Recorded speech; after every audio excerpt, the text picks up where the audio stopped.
before we move on to training. Now that we've defined our model and the loss function, let's talk about how the model actually learns, and that brings us to gradients.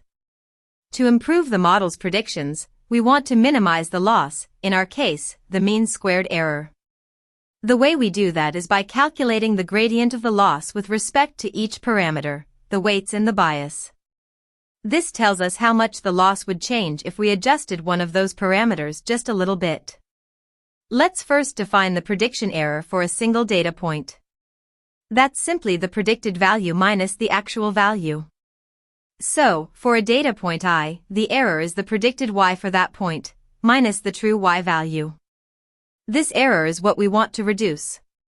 Let's start with the weight for the linear term x, which is w1. The gradient is calculated as 2 divided by the number of observations, which in our case is 10, multiplied by the sum of the error for each data point, times its corresponding x value. This tells us how sensitive the loss is to changes in w1, and in which direction we should update it. Next is the weight for the squared term, x squared, which is w2. Here, we compute 2 divided by the number of data points, multiplied by the sum of the error for each point times the square of its x value. This tells us how to adjust the coefficient for the curved part of our model. Finally, we have the bias.